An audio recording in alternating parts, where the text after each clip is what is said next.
Hi everyone, welcome back to Acne Freedom video number 4.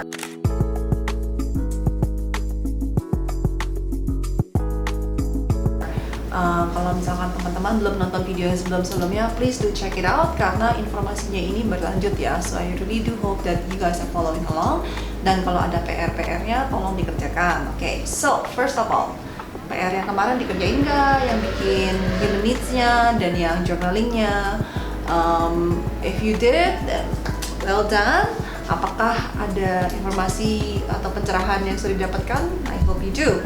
Oke, so topik hari ini adalah tentang stres. Ya, I know right? Semua orang tuh stres. Di dunia ini kita live in a very stressful environment, apalagi di Jakarta yang sangat padat dan pace of life-nya juga sangat cepat, penuntutan juga sangat besar. Jadi sebenarnya stress level kita tuh tinggi. Nah, saya mau jelasin sedikit tentang stres. Sebenarnya apa sih yang terjadi di saat stres? Oke, badan kita itu didesain dari zaman bahala gitu, mungkin zaman purbakala gitu. Di saat let's say ada beruang atau macan predator, ya kan, kita ada dua pilihan. Kita mau lawan, fight, atau mau kabur. Jadi di dalam situasi itu kita mikir nih, mau lawan atau mau kabur nih, mau lawan, mau kabur nih. Nah, anyway, mau lawan, mau fighting atau mau flight, mau kabur, badan kita tuh akan do these things. Ini sama. Pertama, dia akan shut down semuanya. Jadi imun lah, growth, pertumbuhan lah, pokoknya semuanya ini nggak penting karena di saat itu antara kabur atau lawan kan. Kalau nggak ya koit kan. Jadi nggak penting, pertumbuhan itu nggak penting atau imun itu nggak penting, dan banyaklah hal-hal lain tuh yang dia nggak diutamakan. Semua diutamakan untuk energi, untuk lari atau kekuatan untuk melawan gitu. Itu zaman dulu. Dan biasanya kondisi stressful ini ya let's say berapa menit, 5 menit, 10 menit, antara kita bisa kabur dari si macan atau beruang itu, atau kita dimakan, atau kita lawan ternyata kita kalah, ya antara beruangnya mati atau kita yang mati gitu kan. Nah, unfortunately sekarang kita sudah tidak ada beruang atau macan. Kita sekarang hidup di dunia yang stresnya itu nggak kelihatan. Stresnya itu dari pikiran, dari penuntutan, dari kerjaan, dari kehidupan, dari mungkin suami, istri, pacar, orang tua, anak ya. Jadi sekarang stresnya itu tuh banyak banget, dan stresnya tuh nggak hilang-hilang. Karena kalau dulu antara kita stres lalu kita udah nggak ada, atau that's it, atau kita selamat gitu kan. Kalau udah selamat ya udah nggak ada ancaman lagi, semuanya berfungsi dengan normal. Nah, kalau sekarang itu kalau kita stres misalkan sama orang tua, ya orang tuanya kan ada terus, setiap hari ketemu terus, atau pagi siang sore mungkin ketemu lagi. Nah, ini kan menjadi stressful yang nggak hilang-hilang. This is why akhirnya badan kita tidak functioning dengan baik. Di saat kita stres yang levelnya tinggi, yang tadi saya bilang, imunnya salah satunya yang shutdown. Itu that's why banyak orang yang lebih mudah sakit, atau lebih mudah jadi banyak ya problem lah, penyakitan dalam kesehatannya gitu, karena stress levelnya tuh tinggi banget sehingga lebih mudah, lebih rentan untuk sakit karena imunnya nggak bagus. Nah, jadi ini apa hubungannya sama jerawat? Oke. Di saat kita stres, misalkan untuk orang yang stresnya itu disimpan di perut gitu, ada orang tuh yang pernah nggak ngalamin kalau lagi stres tahu-tahu sakit perut mau ke toilet gitu, padahal misalkan contoh lagi buru-buru deh, ini udah telat, ayo cepetan nanti ketinggalan pesawat gitu misalnya, atau ketinggalan apalah yang penting gitu. Malah ditambah di stresin gitu, cepetan buruan, aduh kok malah sakit perut ya, malah ke toilet ya, bukannya buru-buru malah harus ke toilet dulu malahan. Nah, itu karena memang kita punya gut itu tuh nyambung banget sama otak kita. Jadi di saat kita stres mungkin ada yang bukan ke toilet, tapi mungkin asam lambung jadi naik, jadi sakit mah, jadi perutnya sakit, atau jadi gampang mual atau apa. Ini tuh semua juga dari faktor stres. Atau for my case, tempo hari aku saking stresnya sampai mengalami namanya adrenalin fatigue. Jadi di saat kita stres, adrenalin kita tuh akan mengeluarkan kortisol. Kortisol adalah stres hormon yang tadi untuk membantu itu fight or flight-nya itu. Jadi dia saking terlalu aktif terus dan dia produksi terus sampai akhirnya badanku selalu kayak siap, ready to fight or flight, fight to flight itu terus-terusan. ya lama-lama nggak kuat lah, maksudnya badannya lama-lama soak capek gitu. Akhirnya satu hari aku udah nggak kuat, tumbang, capean gitu. Nah itu karena aku tidak bisa mengontrol stresku, dan setiap hari tuh juga pikiran tuh kayak ayo cepetan, ayo gini, aduh kayak rumit banget pikirannya apa gitu. Itu stres levelku tuh tinggi banget saat itu. Nah jadi akhirnya bagaimana cara melawan stres, karena tentunya hidup nggak mungkin kita nggak ada problem. Kekurangan stres juga nggak bagus, kita jadi tidak ada motivasi, kita jadi tidak ada, nggak tahu mau ngapain gitu, itu juga nggak bagus. Jadi sebenarnya kita membutuhkan stres, tapi jangan sampai too much. Kalau udah too much, ya apapun juga yang kelebihan kan nggak bagus ya. Kalau udah sampai too much, ya tentu itu akan affect ke kehidupan kita dan kesehatan kita. Jadi kuncinya gimana? So one of the things that I did, pertama adalah journaling. Itu bener-bener bantu buat aku. So setiap hari I try to write 3 pages, 3 halaman, dan kalau bisa sih didisiplinin, misalkan setiap hari jam sekian gitu, atau pas baru bangun tidur, atau pas mau tidur, atau whatever lah, whatever works for your schedule. Di set a time, karena kalau kita nggak set a time, pasti kita sibuk, pasti adalah nih nanti aja, tahu-tahu udah seminggu, tahu-tahu udah sebulan, tahu-tahu udah setahun. Jadi set a time and be disciplined about it. Jadi for me lebih bagus buat aku tuh pagi. Jadi pas baru bangun tidur pagi udah kerjain. Soalnya kalau udah malam tuh biasa udah susah, pulang kerja udah harus nemenin anak-anak main, misalkan makan, terus udah capek, maunya istirahat, maunya ini mau ono, jadi akhirnya udah males. Kalau udah disuruh nulis lagi udah males gitu. So for me, bangun pagi it works for me. Nah pas lagi journaling ini tuh what do I do? Jadi aku bener-bener tumpahin semua pikiran, misalkan ada pikiran apa, aduh ini belum beres nih, atau kerjaan itu tuh, atau ada kekhawatiran apa semua aku tumpahin di sana. Kadang yang bikin jadi menggila juga tuh, kayak pikir aduh banyak banget sih yang harus dikerjain, tapi begitu ditulis padahal cuma 3 atau 5 item yang harus kita kerjain, tapi karena di otak, kita simpennya di otak, itu diulang lagi sampai kesannya tuh banyak banget. Kayak misalkan aduh harus kerjain tugas ini, oh harus bikin konten ono, terus aku harus siapin presentation situ, terus aku harus siapin planning buat event ono, misalkan ini 4. Tapi di otakku diulang lagi, jadi 4 tuh jadi 40. Jadi kayaknya oh my god, gue banyak banget yang harus dikerjain, aduh gue stres nih, nggak tahu mau ngapa-ngapain, akhirnya nggak ngapa-ngapain kalau udah terlalu stres. Bengong. Banyak orang yang seperti itu kan ya. Jadi dengan ditulis ternyata oh cuma segini doang. Oke, setelah itu aku langsung mapping lagi, ini apa yang mau aku lakukan, mau delegasi ke siapa, atau apa action item yang diapain, yang dikerjain apa. Ternyata pas udah ditulisin, cuma begini doang gitu. Atau kadang mau ngomong sama orang, misalkan dipikirin aduh gini gimana nih, pusing nih, ada masalah apa di otak, mikirnya udah rumit banget, padahal pas ketemu orangnya cuma ngomong gini oh ini cuma gitu doang, beres, padahal cuma 1 menit 2 menit, tapi kita pikirin sampai bikin cerita, bikin apa, akhirnya rumit sendiri. Nah akhirnya what happened? Stres, pencernaan yang nggak bagus, asam lambung naik, akhirnya jadi jerawatan. That happened to me, it really happened to me. Dan ini juga happen to a lot of the people that I've consulted with, karena cukup banyak orang yang sudah aku konsultasiin, dan ini salah satu pattern dari hidup mereka. Mereka stres pikirin ini, mereka stres pikirin itu. Nah dari stres juga bisa merubah hormon. Begitu kita stres, hormonnya berantakan segala macam. Aku juga sudah ngalamin.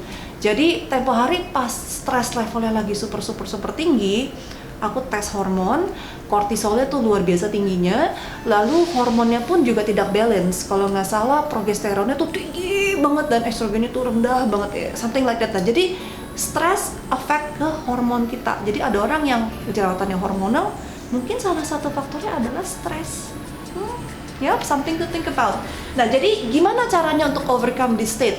Nah, ini juga aku dapat beberapa tips dari kelas-kelas yang aku ambil, dari seminar-seminar yang aku ikut. Nah, salah satunya adalah managing your state. Apakah itu? Fisik badan kita itu tuh penting banget. Di saat kita stres, lihat deh muka kita gimana, badan kita gimana, postur kita gimana. Nggak ada orang stres yang nggak ada, ya kan? Orang happy baru gitu kan. Kalau misalnya orang stres pasti udah tarik napas duluan, terus dikerutin mungkin jidatnya, atau mungkin udah bungkuk duluan, atau what are the things that you do. Mungkin kalian punya patternnya sendiri, coba perhatiin deh. Siapa bilang aduh gue stres nih, nah pas ngomong gitu kata-kata langsung lihat ini lagi ngapain nih, badannya lagi ngapain, mukanya gimana, ekspresinya gimana, tangannya gimana, pundaknya gimana. Pasti pundaknya nutup, nggak ada orang stres pundaknya dibuka gitu. Take a look at what you do. At the same time, di saat kita happy atau excited atau mungkin lagi berterima kasih, badannya tuh juga beda. Kayak kita lagi happy, mungkin kita nginget sesuatu yang happy atau sesuatu yang lucu yang terjadi di dalam kehidupan kita, pasti kita kayak langsung senyum ya, mukanya juga lebih happy, lebih ceria, badannya otomatis juga happy. Pakai happy aja badannya kayak langsung mau naik gitu. Kalau stres kayak bawaannya udah mau gitu. Nah, ini tuh semua tuh sudah terekam dalam badan kita. Actually otak kita tuh nggak pinter-pinter banget. Dia cuman maksudnya kita tuh bisa bohongin. Walaupun kita lagi stres pun, kalau kita bohongin otak kita happy, misalkan gue lagi happy nih. Lagi happy tuh biasa orang ngapain sih kalau lagi happy? Kalau gue lagi happy misalkan I will ketawa gitu, or I will jump, yeah gitu, atau celebrate atau apa gitu. Dengan kita melakukan itu aja kita feel a little bit happier. Nah, lama-lama otak kita yang tadinya lagi stres, wait, I'm confused. Tadi bukannya lagi stres, ini happy. Tunggu, yang mana nih? Stres atau happy? Dia mulai bingung. Terus kitanya kan terus keep on doing it. Nggak, pokoknya gue lagi happy. Yes, semangat. Pokoknya bisa apa-apa. Otaknya lama-lama juga, oh, oke. Kayaknya kita lagi happy. Oke, dan berarti itu nggak ada masalah, yang itu udah lupa. Memang seperti itu. That's how it really works. Nah, tapi susahnya adalah di saat kita kondisi lagi down, lagi stres, lagi pusing, gimana kita rubahnya? Nah, ini perlu latihan. When you keep practicing it, lama-lama tuh lebih cepat. Mungkin awalnya pas aku stres, berapa hari baru bisa, udah jangan stres lagi, seger lagi, maksudnya ayo mikir lagi gitu. Atau lama-lama mungkin aku udah praktis, oke, berapa jam, atau mungkin lama-lama bisa dipraktis dalam berapa menit. Nah, ini bisa dipraktis terus sampai lama-lama at any time we can choose to feel whatever we want to feel. Yes guys, we can choose, karena happiness is a choice. Bukannya kalau ini sudah terjadi baru aku happy, kalau itu terjadi aku udah happy. No, happiness is a choice, karena kita bisa choose to be happy, atau choose to be stressed, atau choose to be angry at any given time. So choose to be happy. Caranya gimana? Yaitu selain cuma ngomong doang, badannya juga mengikuti. Di saat badannya mengikuti, otak kita juga mengikuti. Jadi cara untuk ngebohongin otak. Di saat otak kita mengikuti, otomatis stresnya berkurang. Kalau stresnya sudah berkurang, pikiran lebih jernih, kita lebih tahu kita harus mengapain.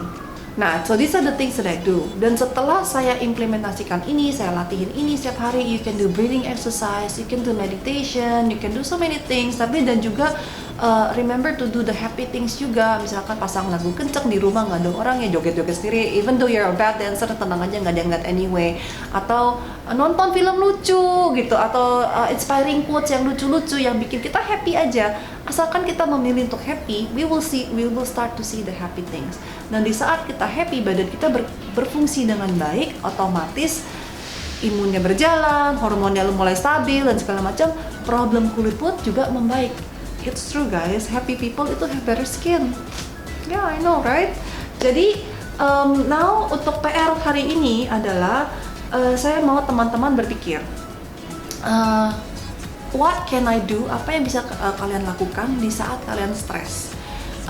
Pertama, kuncinya adalah always interrupt the pattern. Ini aku udah cerita lagi nih. Belum lama ini aku lagi jemput anakku, dia ngeles dan sampai malam banget kok nggak kelar-kelar ya. Padahal aku udah sampai, udah cukup lama. Terus ditanyain, nih sudah kelar belum? Oh belum selesai, katanya masih bikin PR. Oh ya, udah ditungguin sampai akhirnya udah jam 7:30 malam.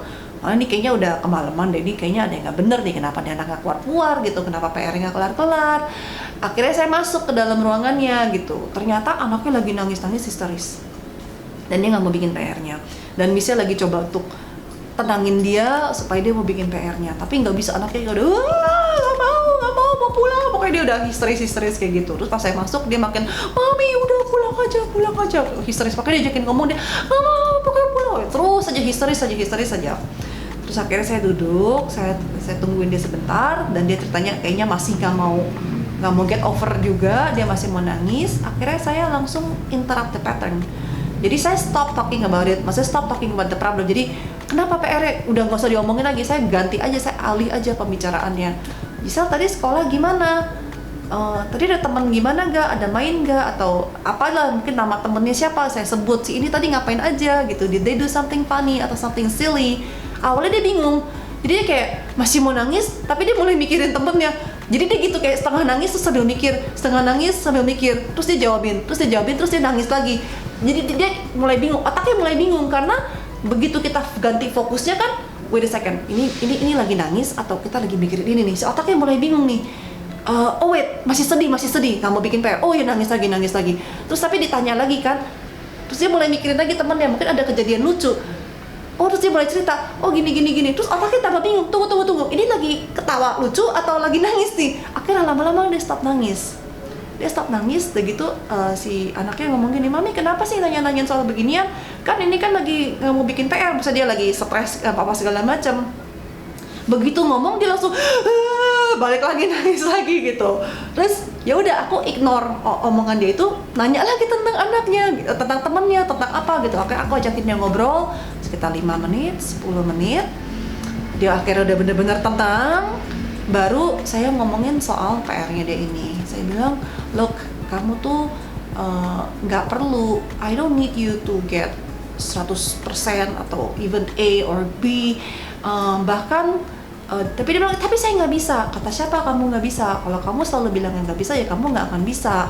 Tapi yang benar-benar failnya tuh adalah if you fail to try, you must keep on trying. The real failure itu kalau kamu stop untuk mencoba, itu baru kamu fail. Selama kamu mencoba, walaupun dapat nilainya nggak bagus, it's okay, masih ada kesempatan lainnya. The world is not over anyway. Kamu masih punya skill-skill lain. But if you fail to try, then you will learn that seumur hidup kamu kalau ngapa-ngapain susah dan you give up. Dan itu menjadi pattern yang tidak bagus di dalam hidupmu. Akhirnya dia mulai tenang dan akhirnya dia mulai bikin PR-nya. Nah, kenapa saya cerita ini? Karena di saat kita kondisi yang kayak udah menggila, udah spiraling down, udah segala macam, we need to be able to interrupt the pattern. Caranya gimana? Makanya disiapin arsenalnya. Misalkan disiapin video lucu kayak, atau something yang bisa kita cepat aksesnya kayak, atau gimana yang udah disimpan, jadi udah dibikin. Di saat kita udah seperti itu, langsung interrupt the pattern secepatnya. Begitu kita interrupt the pattern, iya, lupa yang itu masalah sesaat. Begitu udah tenang, I'm happy, I'm okay, semuanya baru balik lagi ke masalahnya. Biasanya kalau udah begitu, pikiran pun lebih jernih. Begitupun juga buat anak saya, begitu dia udah stop nangis, begitu dibikin, oh ini ternyata bisa, oh itu ternyata bisa. Padahal dia bisa, tapi karena sebelumnya dia udah stres duluan, dia udah nggak bisa, ya akhirnya jadi nggak bisa. Begitu disuruh bikin ya nggak bisa, tapi ternyata dia bisa gitu. Jadi PR-nya adalah carilah itu tools yang bisa merubah state-nya teman-teman secepatnya. Kedua, latihan juga secara fisik. Misalkan breathing exercise tadi, atau just interrupt your pattern, atau misalkan kalau for me, I will do something like yeah gitu, kayak orang gila gitu, walaupun orang lihat orang lagi ngapain sih, it's okay, it will be funny. Dia ketawa, kamu ketawa, everybody laugh gitu, kan lupa juga. Atau ada lagi satu namanya laughing yoga, you can find it in YouTube. Nontonin aja videonya tentang orang ketawa. Kalau kamu nonton pasti ketawa, gak bisa nggak ketawa. Katanya laughing is so contagious kan. Jadinya ya udah, learn to laugh. Laughing itu bagus loh. Ketawa itu benar-benar membuat endorfin, memberi endorfin di dalam hidup kita, di dalam badan kita. Dengan endorfin itu membuat kita happy, membuat kita sehat, dan yang lain-lainnya. Menurunkan stres. Jadi do all those things ya. So PR-nya adalah continue journaling, interrupt the pattern-nya, dan practice focus, changing your focus and your state, physical state-nya itu. Nah, maunya ngapain itu dilatih aja. Okay, so I think this video udah cukup panjang. I'll see you in the next video, so please stay tuned and please do your homework juga, okay? And kalau misalkan dapat insights apa-apa, please comment below. I would love so much to hear from you. So thank you so much for watching. I'll see you next time. Bye.